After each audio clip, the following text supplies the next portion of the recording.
Hi, my name is Anna Kenion, and this is my story. I grew up in an area here in Nicholasville that was considered, we called the bottom.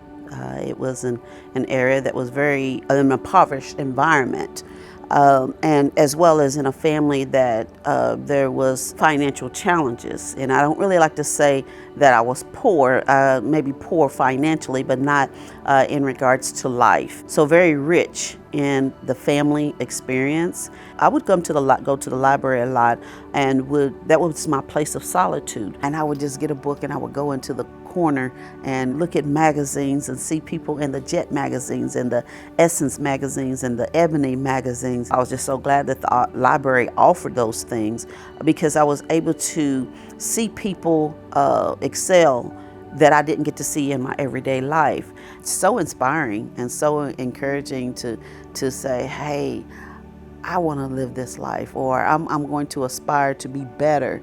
I always found myself as being the only, like in first grade, I was the only black child in my class. And that seemed to be the pattern throughout my life. I was the only black child in working at our school office, and the only black person attending this meeting or that meeting.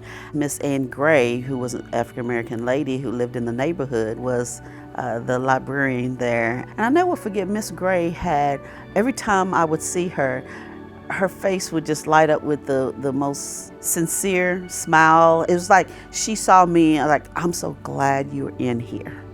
And I'm like, I'm so glad you're in here, because she was just that ordinary person that I could also see in my community. So I really had somebody to look up to with the same passion of wanting to share education with others. So back in the 70s, I worked in the library for one summer. And that's when y'all had the paper catalogs, So just my own personal life of being in the library then grew to, getting paid to be in the library. So as an adult, I realized how much the library still remains important to me, especially in the time when I was working on my master's of theology and needed that quiet place, needed the reference books and things of that nature.